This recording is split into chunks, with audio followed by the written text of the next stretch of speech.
I'll never forget the time I helped run a focus group.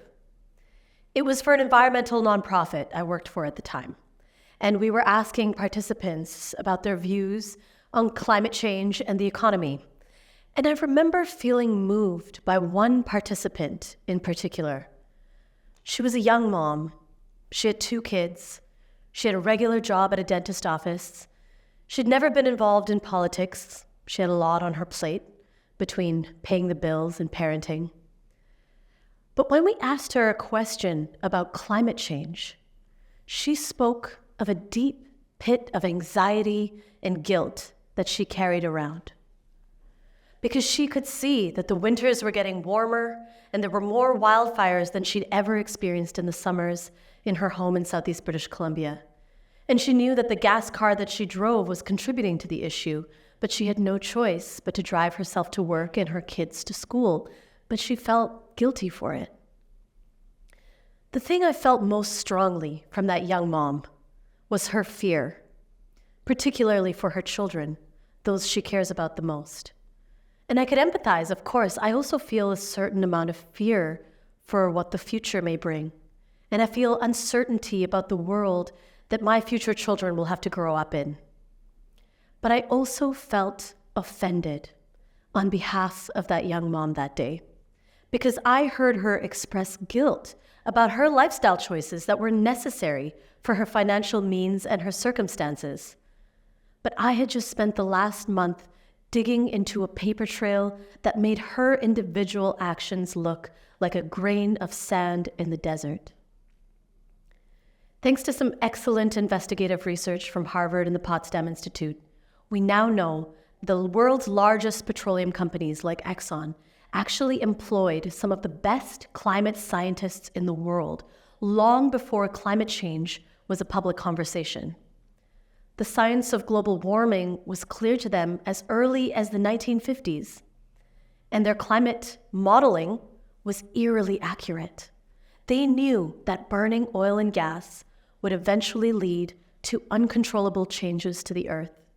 Changes like mass species extinction, unpredictable superstorms, and rising sea levels that would wipe out coastal areas. And what did these fossil fuel giants do with that top-of-the-line science? They knew that if the world were to understand the true implications of it, that if the public knew the connection between burning oil and gas and global warming, that there would be a shift away from fossil fuels.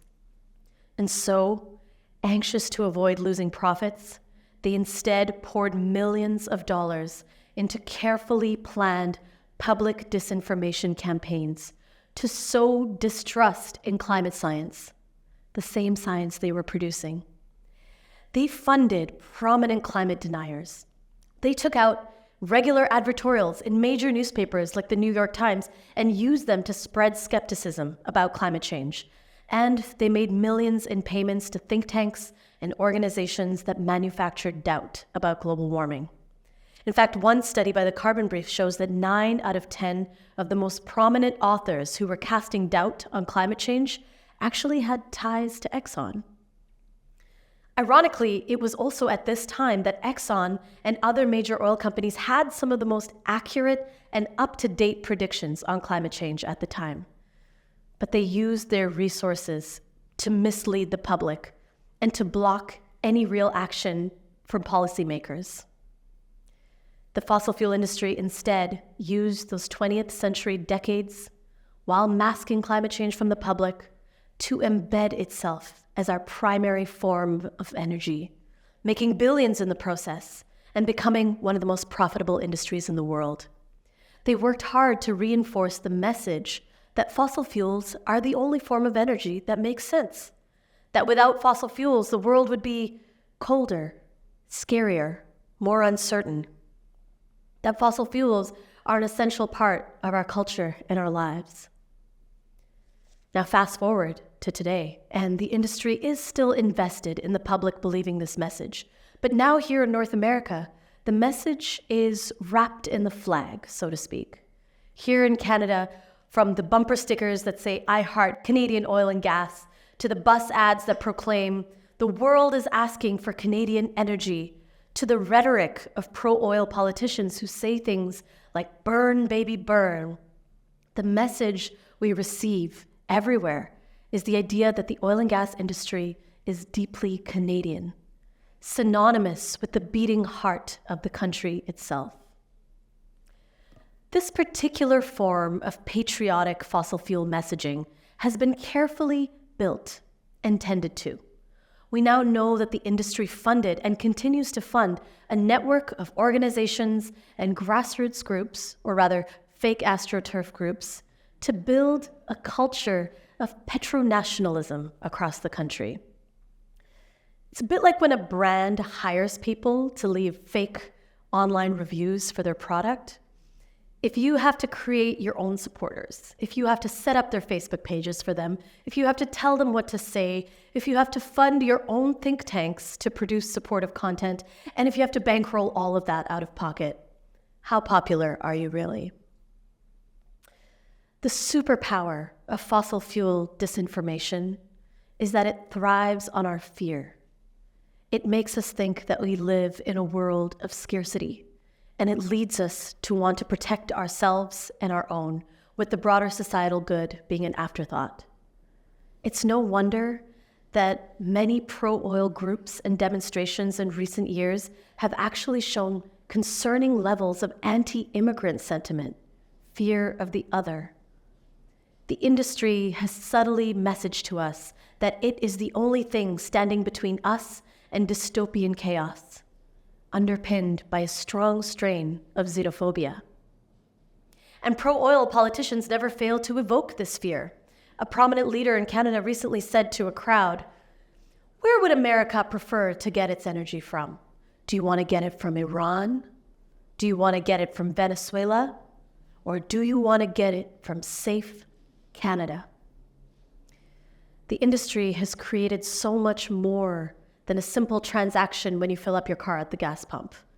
It's created a culture, a worldview.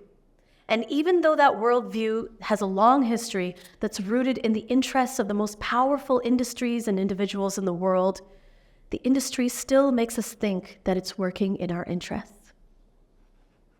So now we know decades of disinformation have hindered the truth on climate change and blocked any real action to stop it. But when you look at the world around us today, the scorchingly hot summers, the worryingly mild winters, it's hard to deny that climate change is already upon us. 2023 was the hottest year on record globally. And by the end of the year, scientists told us that we'd lost an extra 20% of glacial ice, more than any predictions had allowed for. And here in Canada, we didn't just break our record for wildfires last year, we crushed it. And air quality across the country plummeted from all that smoke. So then how do we respond to this crisis that lives in the pit of our stomachs and makes the future uncertain? We could respond by leaning into the fear that the fossil fuel industry has encouraged in us. And we could double down on oil and gas like they want us to, milking the industry for the last few jobs and the stability it can provide. Or instead of that fear, we could choose hope. Hope is a powerful and healing force, and it's our best tool to combat the disinformation all around us. Fear says, I must take care of me and mine. I cannot look further than my own backyard. While hope says, what's best for me is what's good for everyone. The way we get to hope is through our imaginations, of course. And so the first question for our imaginations could look something like this. If oil and gas is really the only way forward that makes sense, then why is the fossil fuel industry pouring all this money and energy into manufacturing loyalty to the industry? What are they trying to hide?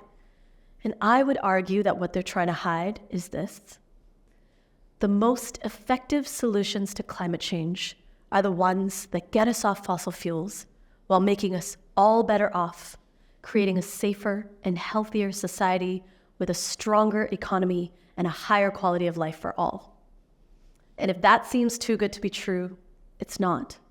Here are just some of the ways we can create this win-win situation. Instead of watching our governments subsidize the fossil fuel industry to the tune of billions of dollars a year, we could instead invest just over $1 billion a year in a national green jobs guarantee for young people. It's something we call the Youth Climate Corps, and it would achieve several things at once. It would put tens of thousands of youth to work in good green jobs at a time when they feel disillusioned and powerless to make a difference.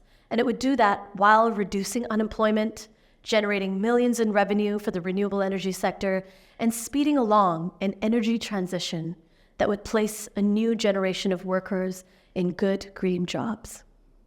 And that's just one of the solutions. We could oppose war and militarism in all its forms, recognizing that the fossil fuel industry thrives off the war machine and uses conflict to boost its profits. Last year, when the war in Ukraine started, the massive global spike in energy prices that followed wasn't due to circumstances out of their control, as the company said. It was due to their own price gouging. Fossil fuel industry uses the fear and instability of war to enrich itself. And here in North America, we have had a strong anti-war movement before, and we can have one again. Another solution is to ensure that Indigenous knowledge keepers are restored rights to their ancestral lands, sharing their generations' deep scientific knowledge of how to steward these lands in ways that are sustainable and that promote resilience to things like fires and droughts. Indigenous land rights also hold the key to healing the land and to restoring balance.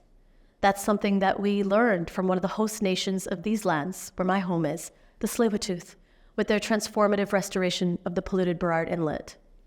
They planted eelgrass beds, they restored fish habitat, and they blended Indigenous and Western science to heal the water from its polluted state. We could do all of this and much more if we chose hope over fear.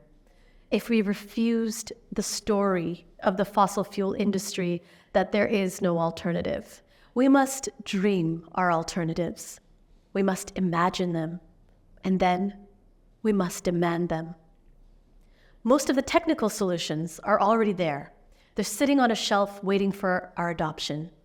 But it takes a little bit of imagination and a hefty dose of hope to remember that we have the collective capacity to deploy those solutions at scale. We must refuse to believe that the same old policy decisions that pander to the desires of the industry are the best we can have. And we must dare to have hope for the safe, stable, fair, and thriving climate future that we all deserve. And then we must fight for it. After all, the worst that could happen is that we create a more beautiful, equitable world to leave our children on the other side. And if I could go back to that young mom in that focus group, I bet that she would want us to fight for a world like that. Thank you.